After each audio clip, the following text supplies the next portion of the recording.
Our next superstar is a brand and marketing strategist with 20 years of digital marketing experience. He's a founding team member and VP at Placester, author of the best-selling small business marketing book, The Road to Recognition, and host of The Craft of Marketing and Marketing Genius podcasts. As a speaker, writer, and marketing workshop leader, he brings levity, mentorship, and a dose of reality to the business and entrepreneurs he coaches. Please welcome the amazing Seth Price.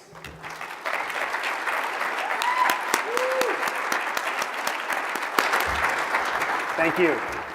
So I've started a practice to maintain my sanity, which is I've realized that I need to start meditating, or whatever you call that thing where you try and relax and just try and stay focused on one thing. So I get up about 4 o'clock in the morning. That's sort of my normal time so I can get work done. Get up before the kids, get up before the dog. And I've been trying to sit. And I don't know if you've ever done this, but if you try and sit and close your eyes and just let the thoughts go by, and then you see how long you can do that, I don't know about you, but about 4 minutes later, I find myself with my phone in my hand. And I start checking Facebook and Instagram and LinkedIn and Snapchat and my email and my calendar to make sure that I'm not already late. Does that sound familiar to anyone?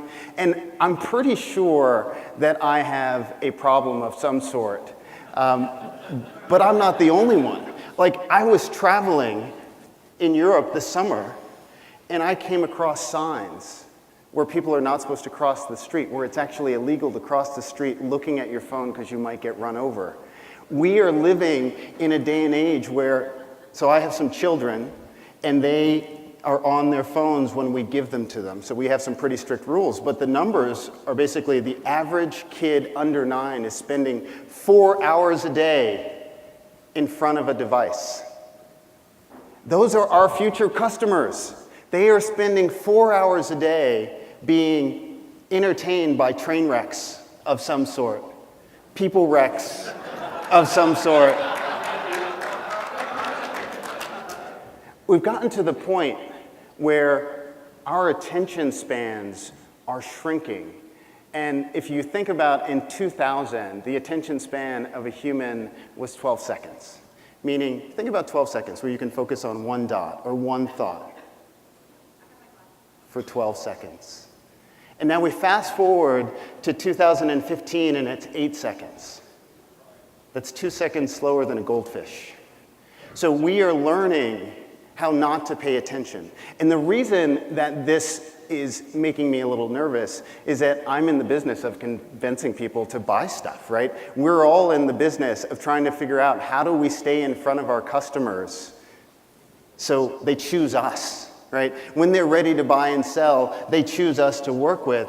And I can't even get my wife to look up from her phone when we're sitting at dinner. Like, that's a serious problem, especially if I think that I'm gonna get my customers to pay attention to me when I send that email. I spent so much time crafting that email. I sent it, and they didn't open it, and I'm crushed. Like, why didn't they open my email? Why didn't they click on my Facebook ad? Why didn't they come to my website?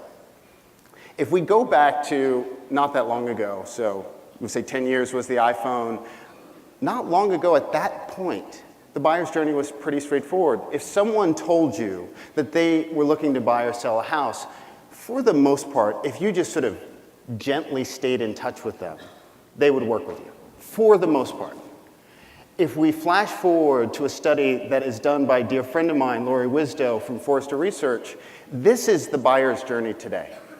And if you study this little chart, what it means in layman's terms is that our customers are completely schizophrenic. They have no idea what bit of information is going to inspire them to make a decision.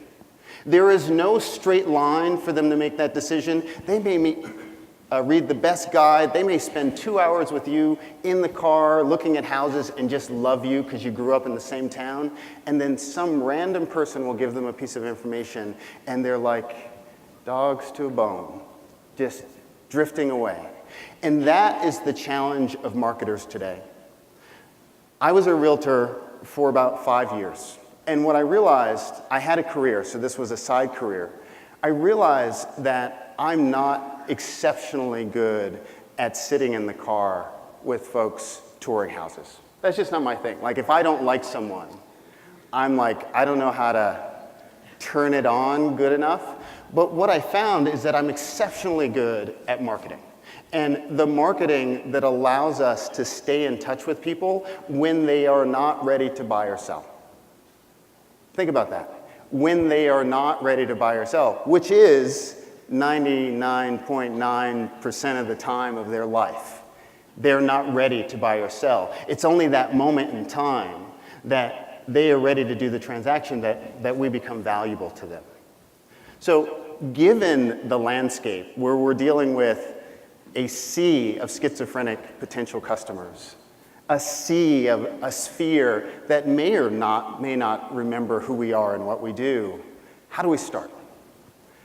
And what I've found in studying thousands of very successful brands is that they all start small. And so what I mean by that, it could be starting small with a niche. So we could say micro-targeting is that thing. And I'll share some examples. So if you were looking for a dating app, you may think, okay, there's Match.com, there's OkCupid, there's PinkCupid, there is Happen, which they have their own pitch. It saves us from misconnections. There's Luxy, Tinder minus the riffraff. There's Farmers Only. I'm not a farmer, but I get it, sort of. There's Bristler, which is my favorite, which is you like beards, I like beards, everybody likes beards, they just don't know it. This is what niching down is.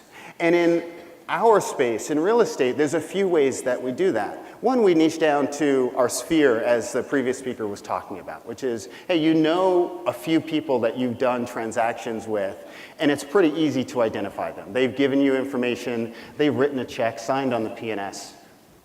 And then it could be your local market. So you're not going to be Madison out of the gate, right? That's sort of like lightning in a bottle that happens. He's so charming. They come to his brokerage and they're like, I want to film a listing, and then of course they want to film another because he smiles and it's like it's all perfect. But that doesn't happen very often. But that doesn't mean you can't focus on that niche in your community and be the star of a small area. Now, you could also focus on a type of property, which is another form of niching down. Let's say you sold waterfront property or whatever the specialty or the availability in your market that you happen to be known for. You can also focus on a stage in the process. So we all know this, first-time home buyers, painful experience, not high ticket item. And then certainly the luxury second-time or second home buyer or the vacation home buyer. Now, one of the things that I think about when I'm trying to figure out how to create a machine, because that's really what we're trying to do. We're trying to scale ourselves. Because if you could just replicate yourself and maybe not sleep and do 24 hours a day, you could do really good at doubling your sales. Because you could just talk to more people. And you could stay in touch. You could make sure that you delivered pies and you gave out Starbucks cards and you went to coffees and you did all that stuff. But the problem when you're trying to build a business is that relies solely on you and you become the bottleneck for the business. And that doesn't give us the opportunity to scale. It doesn't give us the opportunity to be the lead generation machine or the funnel, as Madison articulated, for his team of 10 folks. And so the questions that you start to ask is, do you need more leads? Or do you need a better way to follow up with the contacts that you already have? And so the reason when I think about that as a marketer is I think about time as a limited resource. So if I'm going to figure out, I can definitely pay for more leads. And I help folks facilitate that, whether that's Facebook or Realtor or Zillow or Google Ads. Those things are possible. But there's always a major cost to that. And 99.9% of the time, most of those leads don't get followed up with. Or if they do, they get followed up once or twice, So the $75 cost per lead acquisition that you've done on Zillow, or maybe you got down to $2.50 on Facebook, they just were a sucky lead, right? They didn't convert. We got them, they filled out the form, maybe they put a Mickey Mouse email address, and they just didn't turn into anything. But the ability to create a system that allows you to follow up with those leads, that is what modern brand building is today. Great brands figure out how to follow up. And great brands can be an individual person. Like, you can be a great brand by doing excellent service, white glove service, as he was talking about. You can be a great brand by doing that, but it's just limiting the amount of people that you can touch. And if that's okay for the growth of your business, don't change a thing. But if you want to scale and you want to have more time to do things other than real estate and talk houses, then you've got to figure out a way to scale the human touch.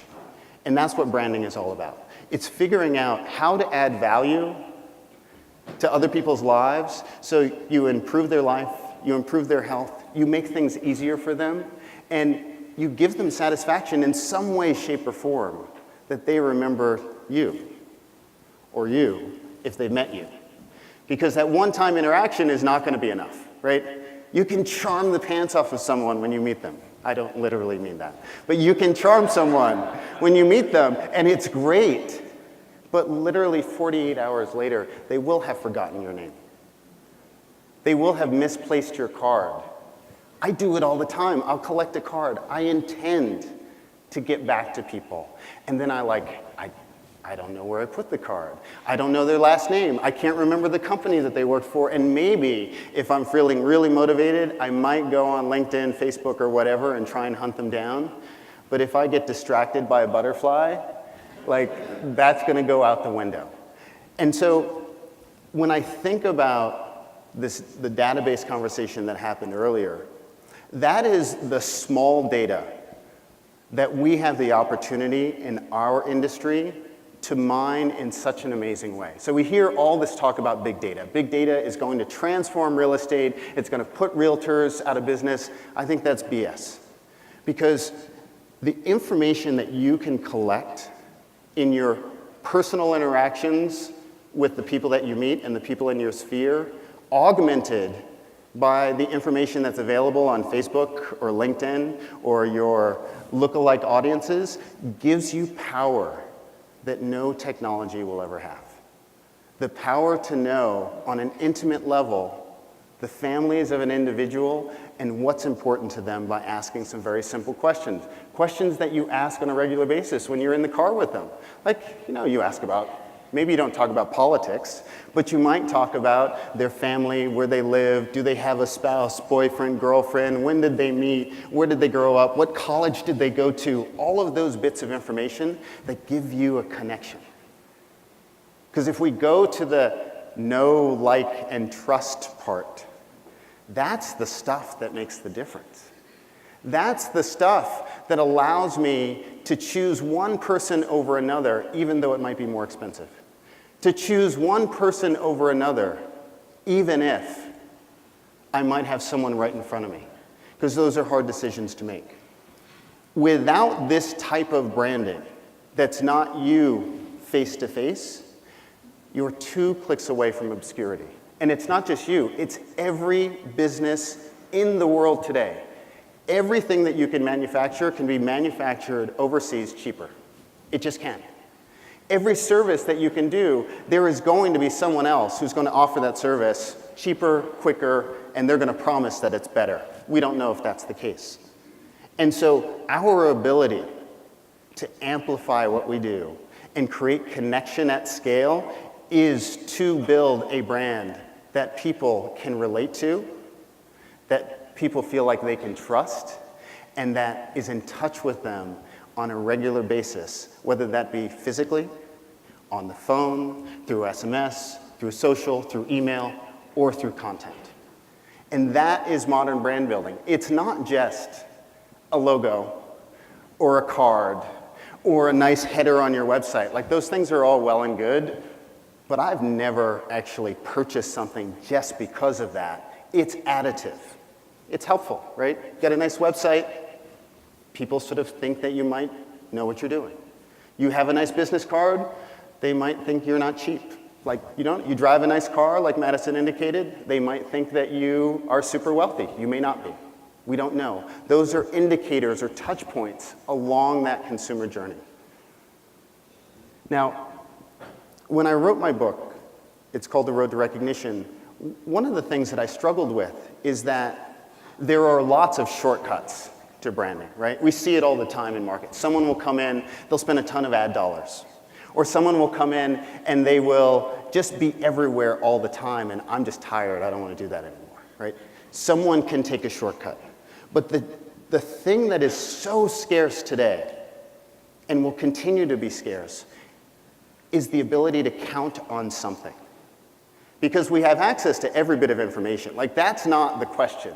It's, is the information trustworthy?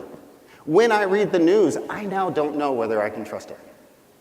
Like, that bubble was shattered. Now, whether I was right or wrong when I thought I could trust it is inconsequential. But today, when I look on social, when I read the paper, I am suspect at everything that I consume.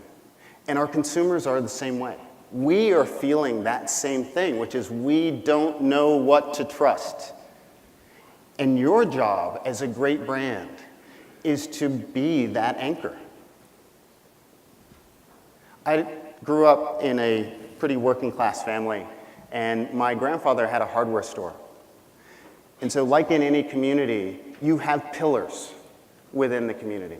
He happened to be one of those pillars, which is he would shovel the driveways of the elderly that couldn't do that. He would extend credit, which he didn't have the money to extend credit, but he would do it because he thought it was the right thing to do. When you move into a nice niche neighborhood, you go into a coffee shop, or you go into a great restaurant, they are anchors within that community. Great brands are anchors. You are needed to be an anchor within a community, which is sort of strange to say, right? You're like, hey, I sell houses. But the truth is that there are not many that are incentivized to shout from the rooftops the attributes of a particular neighborhood or a community or a store owner or a development that's happening than a realtor. There just aren't many people that have the time and the incentivization to do that.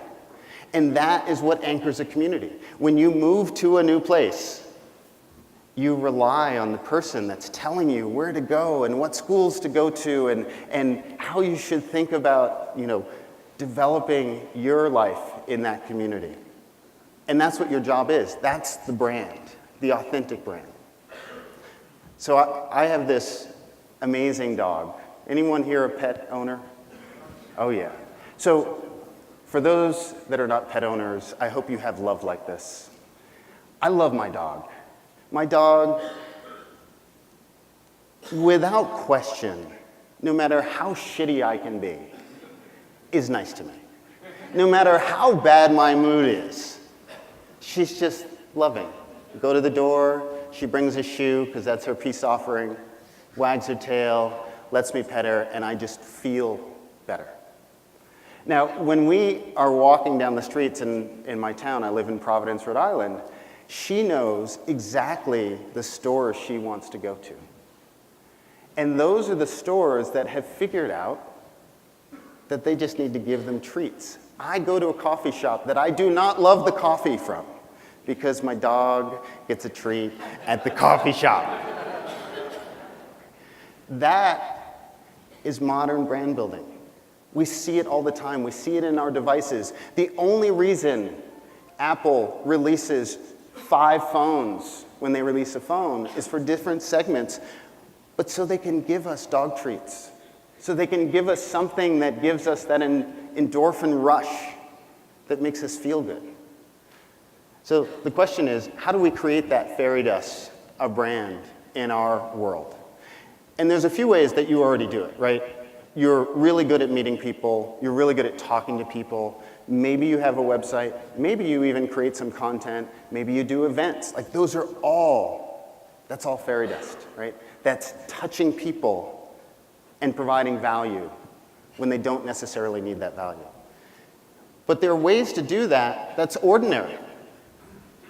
So if you think of the niche conversation that we have, you don't have to be Madison to be special to someone's life. So I've followed this guy for 5 years, and in 5 years, he's grown from a following of 5,000 people on Facebook to 270,000 people. Now, I don't raise chickens, but I'm tempted at this point because this guy is really compelling. And he turned what was a passion into a movement in his world. It's important to him. It's clearly important to someone in his community. This is a bit of nepotism at play. This is my wife, who's a very talented acupuncturist. And if anyone else is in service outside of real estate, most of those people that are talented at something really hate marketing. Like, she is the worst salesperson. She will talk you out of doing something because she just doesn't want to sell you. She doesn't want to lie. All I had to do was to convince her that if she could share her knowledge on the web and give it all away, people would appreciate it. And she would self-select the people that would work with her. And so she did that. And it wasn't that difficult. There are 100 pieces of content on her website. That's it, 100 pieces of content. She does 0 paid advertising. And in 3.5 years, she went from 0 internet leads to 35 a month, which in her business is actually a ton of leads. So her office has ballooned, and she doesn't know how she became a great marketer.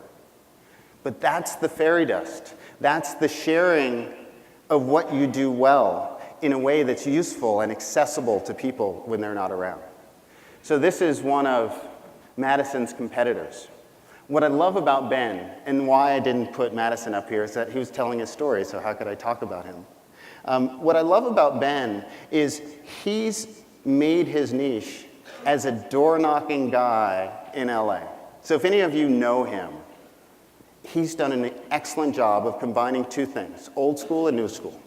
He door knocks in luxury neighborhoods, but he also creates amazing videos to help market those so he can sell them. And I think last year he sold $425 million worth of real estate. Team of 5, he door knocks today, and he still makes videos with a team of 5. So I want to just pause here for a second and say that you are not going to get a magic bullet out of this talk, because there are 2 things that are required for you to be successful. And 100% of the brands that I've studied have these 2 things. One is they pick something. Is it video? Is it content? Is it email? Is it Facebook? Is it events? Whatever it is. And they are so consistent that it's nauseating. They keep doing it. But in the process, they become the number 1 at that thing in their space, and it becomes the fuel for their business. It is not rocket science. It's ordinary. You've done very well doing the things that you do. If you want to take the next level, it's picking the thing. Because it's not going to be easy all the time, and it's not going to give you immediate results, which is always disappointing for people. We want instant. We want immediate results.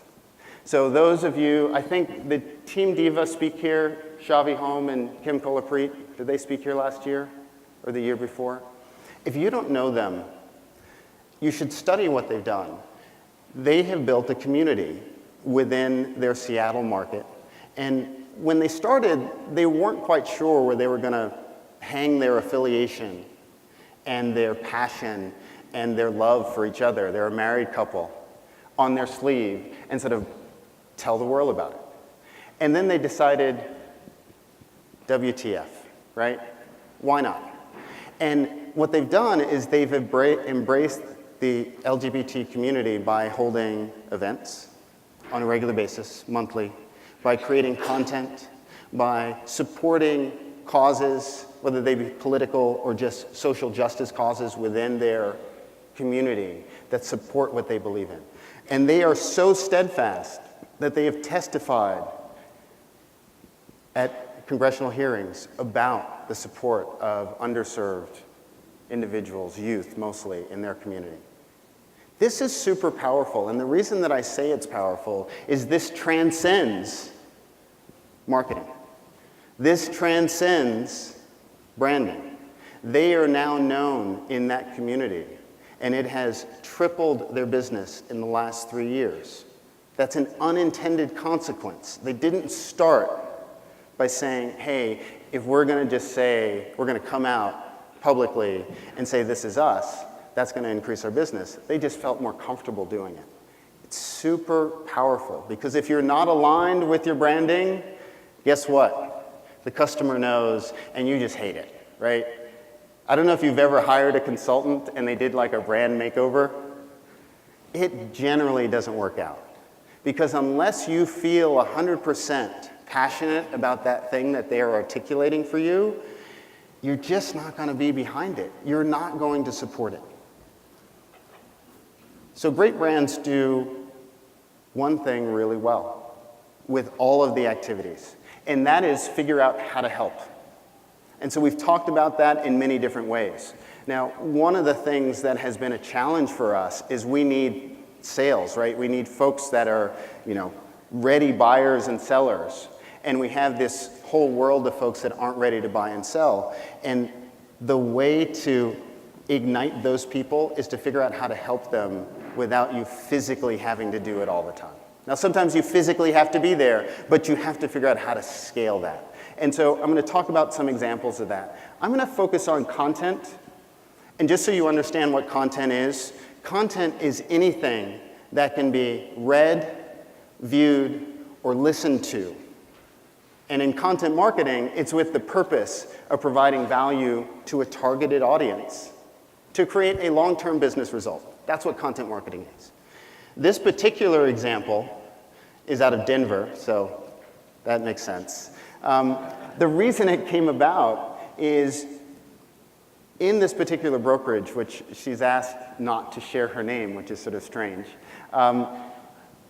they kept getting questions because all these dispensaries were opening, and their customers were going, what do I do when there's a dispensary down my street? Should I buy when there's a dispensary, or there might be?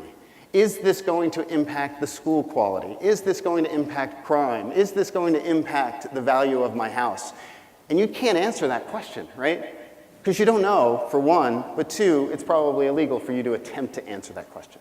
And so we had a conversation. I said, well, why don't you just find experts that at least know some of this information and have them share their expertise? So what they did is they found the top 4 legal attorneys that specialize in marijuana law and legislation in Denver, and they put together a white paper, and they put together this infographic. And lo and behold, it turned into 25% of their business, because all of the dispensaries needed someone they could trust that knew about real estate and marijuana, and so they became the source. Now, clearly that may not be appropriate for you, but the point that I want to make is that if your customers are asking you questions, this is a grand slam opportunity for you to create the content for them to consume in a way that's going to be helpful.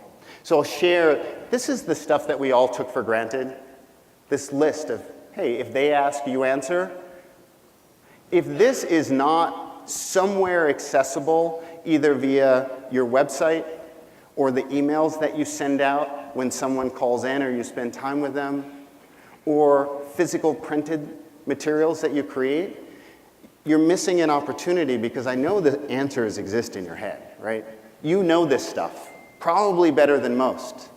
But the problem is your customers don't know it, and they spend 90% of their journey online before they talk to you. And even after they talk to you, they're spending the other 9% of their time scouring the internet to try and find answers. And so this is a way, and these are frameworks for you to think about what we call content marketing. Pornography. we get to experiment with this in a very tame way in real estate, which is there's no other industry that has access to such amazing content that we can curate in some way, shape, or form to make it interesting to consumers. We call this real estate porn, right? People spend time flipping through listings. Now, our job is to figure out how do we turn those listings into something that's usable, something that can highlight either our own listings, something that can highlight the market that we're focusing on. So generally, it's a pretty straight formula, which is the best or most expensive in a geographic area and give a type of house. So you see this on Curb.com, you see this on Wall Street Journal, you see this on the San Francisco Chronicle, the New York Times. This is a formula that is used repetitively because if you just send someone the MLS, how do they decipher that? But if you send them the most expensive homes in Palm Springs, well, that's sort of interesting, right? I sort of want to know, even though I'm not shopping here, what might be the most expensive house in Palm Springs. That gives you something, the fairy dust, to talk to people when they're not ready to buy or sell. And then there is the guides. And most realtors that I speak to pride themselves in knowing about their area, right? Who here prides themselves in knowing about the best places to eat or go to school in your geographic area? Anybody? Okay, some of you are lying. Because I know when you get in the car and you take someone to view some houses, you tell them everything. Oh, and over here, this is the fantastic dog run, and over here, these guys have the best donuts, and over here, this place you want to go for ice cream, they've been there since 1950. Like, that's our gig. So taking that and making it physical and usable and shareable is a tool that allows us to communicate one-to-many. And that's what we're looking for. We're looking for one-to-many. Because if it's just one-to-one, it's just me and you, right? It's just the deal and the relationship I can create right now. But if it's one-to-many, I can touch you in a nice, safe way and share this information that might be valuable to you. We are living in an unprecedented time. Attention is the challenge that we have today, more than anything else. We will always be able to generate leads. They may cost a lot, they may not be of high value, but we will always be able to generate those. What we may not always be able to do is get someone to open our emails, to answer our phone calls, to respond to any of our interactions with them and get them to follow up. So our challenge is to build the mechanism that allows us to do that. Because at its core, it's still the same. We're still trying to figure out, how do I help and touch an individual? How do I change their lives? Like, we know what it feels like when you go to a closing and you have changed the life of someone that was either looking to sell or looking to buy, and now their lives are changed forever, and you were a part of that. Like, that's amazing. Now all we need to do is we just need to figure out how to do it. So whether you insource it, you do it yourself, or you outsource it, that is the goal, and that hasn't changed. There are two groups that great brands put everyone into. And those are the folks that you know, right? So that's your sphere, we talked about that earlier. And those are the folks that you don't know. And all the systemization that happens is just about creating a path for each one of those groups. Now, it tends to be lopsided, right? Really great brands, if you aren't generating over 50% of your business from your sphere, there's probably a huge amount of missed opportunity left on the floor. And so the effort tends to be focused on those you know. And that is creating the follow-ups, making sure you send gifts, birthdays, home anniversaries, any of those things that allow you to stay in touch with those folks. And really systematizing that. Because without the systemization, you just have to keep it all in your head. And the human can keep about 260 people in their head that you can remember details and call them up at will. But after that, it goes to hell in a handbasket.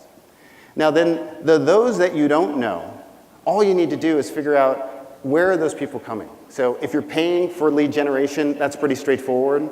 So you know that if you're advertising on Facebook and they're probably not ready to buy or sell today, but they're sort of window shopping, then your follow-up just needs to be laid out in such a way that you can stay in touch with them.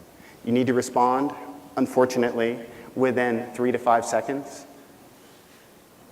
I'm not kidding you, and it hurts my heart to say that, but you need to respond within 3 to 5 seconds. So that means SMS, that means email, and that means you don't have to call them within 5 seconds. But I guarantee you, if you're not the first one there, they don't remember which ad they clicked on. They just don't. And so if you just randomly call 20 minutes later, either someone else has responded or they're not sure who in the hell you are. And so the opportunity is missed. So if you're going down the don't know path, just be very clear that you have a very short window to establish trust. And it just has to do with following up. The average agent follows up 2 times with a new lead. New leads convert, on average, after 7 to 9 follow-ups. Do the math. And I say this because this isn't new information, right? This part. Every trainer, every brand, every coach has probably drilled this into your head. But if you were to hire a marketing team, like a real pro marketing team, not your sister who decided that she's a marketer and she's going to help you out, but like the marketing teams of today, they go to school for marketing. They are quants, they're economics majors, they're math majors, and they're trying to figure out how to make you more effective at talking to folks. They will tell you that the money is in this follow-up. 100%. You're going to be gold at making the connections, but the money is in the follow-up. And without the follow-up, you get those unwanted phone calls that I think the speaker referred to, which is someone bought or sold a house with another agent, and you're like, but I know them. I actually know them well, but I didn't follow up with them. So I thank you very much. I wish you all the best, and I know you can do it.